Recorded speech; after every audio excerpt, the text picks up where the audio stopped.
ہم پیارے نبی کے دیوانے، ہم شمع یقین کے پروانے، ہم امن و اخوت کا پرچم نکلے ہیں جہاں میں لہرانے، ہم پیارے نبی کے دیوانے۔ ناظرین، ترکوں نے نبی اکرم صلی اللہ علیہ وسلم کے روضہ اطہر کی تعمیر کس انداز میں محبت و احترام اور عقیدت کے جذبات سے کی، ایک ایسی داستان ہے کہ جس کو سن کر انسان جو ہے حیران ہو جاتا ہے۔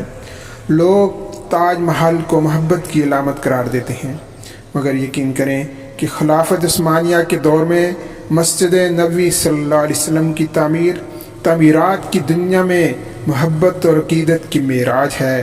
ذرا اس بات کو سنیے، اس واقعہ کو، اور پھر اپنے دل کو نبی اکرم صلی اللہ علیہ وسلم کے عشق سے منور فرمائیے۔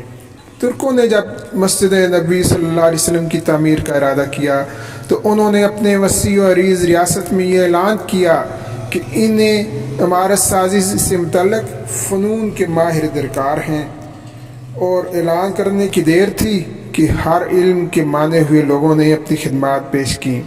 سلطان کے حکم سے استنبول کے باہر ایک ایسا شہر بسایا گیا کہ جس میں اطراف عالم سے آنے والے ان ماہرین کو الگ الگ محلوں میں بسایا گیا۔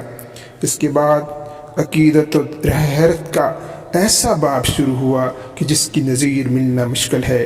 خلیفہ وقت جو کہ دنیا کا سب سے بڑا فرما روا تھا، وہ نئے شہر میں آیا اور ہر شعبے کے ماہر کو تاکید کی کہ وہ اپنے ذہین ترین بچے کو اپنا فن اس طرح سے سکھائے کہ اسے یکتا و بے مثال بنا دے۔ اسی اثناء میں ترک حکومت اس بچے کو حافظ قرآن اور شاہ سوار بنائے گی۔ دنیا کا یہ عجیب و غریب منصوبہ کئی سال تک جاری رہا۔ 25 سال بعد نوجوانوں کی ایسی جماعت تیار ہوئی جو نہ صرف اپنے شعبے میں یکتا و روزگار تھے، بلکہ ہر شخص حافظ قرآن اور بعمل مسلمان تھا۔ یہ لگ بھگ 500 لوگ تھے۔ اسی دوران ترکوں نے پتھروں کی نئی کانیں دریافت کی، نئے جنگلوں سے لکڑیاں کٹوائیں، تختے حاصل کیے اور شیشے کا سامان وہاں پہنچا دیا۔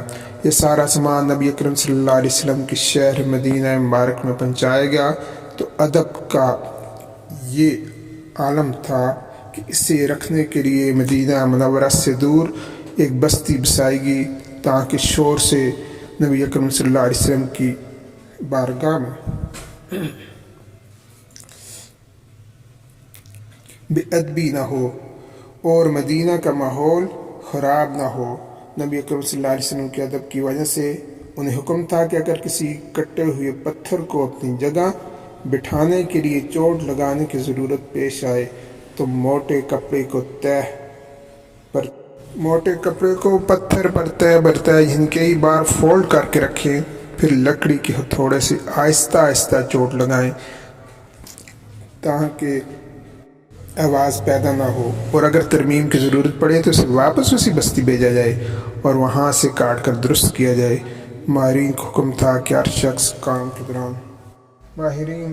تھا کہ ہر شخص کام کے دوران باوضو رہے اور درود شریف اور تلاوت قرآن پاک میں مشغول رہے۔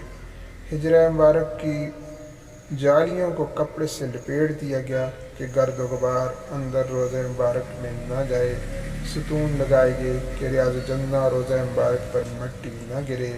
اس طرح یہ کام جو کہ 15 سال تک جاری رہا اور پھر بالآخر روضہ اقدس تیار ہو گیا، جو کہ انسانی تاریخ کا عجیب و غریب منصوبہ ہے جو محبت اور عقیدت اور احترام کی ایک ایسی لازوال مثال ہے جس کی دنیا بھر میں نظیر ملنی انتہائی مشکل ہے۔